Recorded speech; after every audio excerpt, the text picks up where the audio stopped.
शिवराज विजय के आगे के हम गद्यांश पढ़ें उससे पहले जैसे हमने पहले प्रश्नों को हल किया था वैसे ही अभी तक पढ़े गए गद्यांशों के आधार पर कुछ प्रश्न जिनके लघु उत्तर हैं उन्हें हम पढ़ लेते हैं।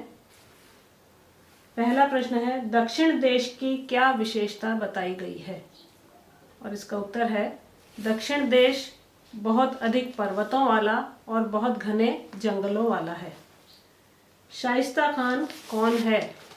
और इसका उत्तर है कि ये औरंगजेब का आत्मीय व्यक्ति है जो दक्षिण देश का शासक बनकर आ रहा है। शिवाजी की महान प्रतिज्ञा क्या बताई गई है?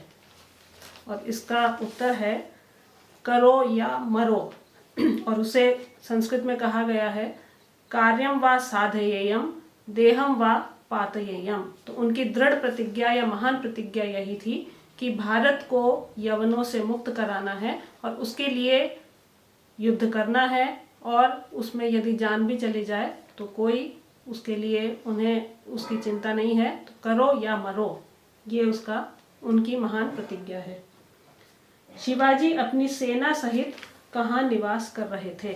और इसका उत्तर है पूना नगर के समीप सिंह दुर्ग में अपनी सेना के साथ वो निवास कर रहे थे। शिवाजी को किनकी आशाओं का आधार माना गया है? और इसका उत्तर है स्त्रियों, सज्जनों, द्विजों, आर्य धर्म और भारतवर्ष। ये सभी शिवाजी के लिए शिवाजी इनके आशाओं का आधार हैं, और ये इसका उत्तर है। मुनि के वेश में धर्म की रक्षा कौन कर रहे थे? और ये हमने जो गद्यांश पढ़ा था उसमें समाधि वाले जो मुनि हैं, योगी राज हैं, वो समझ गए थे, पहचान गए थे कि मुनि के वेश में जो धर्म की रक्षा कर रहे हैं वो वस्तुतः शिवाजी के सहायक हैं। और धर्म की रक्षा कौन कर रहे थे? आश्रम में रहने वाले जो तपस्वी थे वो सभी शिवाजी के सहायक थे, और वेश बदलकर वो आश्रम में रह रहे थे, और वस्तुतः उनका मुख्य कार्य यही था कि शिवाजी की सहायता करनी है और भारत को यवनों से मुक्त कराना है। आश्रम के मुनि के प्रश्न और योगी राज के उत्तर बताइए। और इसका उत्तर है कि शिवाजी की जीत के विषय में मुनि ने प्रश्न किया और उनका योगी राज ने उत्तर दिया कि हालांकि आपत्तियां आएंगी लेकिन अपने सहायकों की सहायता से शिवाजी जीत प्राप्त कर लेंगे और भारत को मुक्त करा देंगे यवनों से।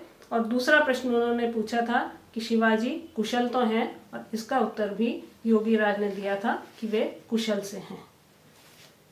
शिव एव धृतावतारः किसके लिए कहा गया है?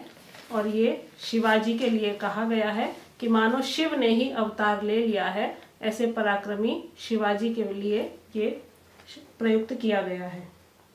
मुनि और गौरवटु ने वार्तालाप के समय किसकी ध्वनि सुनी? और इसका उत्तर है कि जब एकांत में ब्रह्मचारियों के गुरु और गौरवटु वार्तालाप कर रहे थे तब उन्हें किसी के पैरों की आहट सुनाई दी, और पैरों की ध्वनि, पादक्षेप ध्वनि उन्होंने सुनी। योगीराज पुनः समाधि के लिए कब गए? और इसका उत्तर है कि जब विक्रमादित्य के पश्चात योगीराज समाधि से उठे थे, उसके बाद जो भारत की दुर्दशा और अत्याचार का उन्होंने वर्णन सुना। किससे सुना? ब्रह्मचारियों के गुरु से। तो वो पूरा वृत्तांत सुनकर और वे वापस पर्वतों में स्थित कंदरा में समाधि के लिए चले गए। तो ये कुछ प्रश्न हैं, और इसके अतिरिक्त जैसा मैं कहती हूँ आपको भी और प्रश्न बनाने हैं और उन्हें हल करना है, और जो पढ़ा जा चुका है उसे कंठस्थ करना है।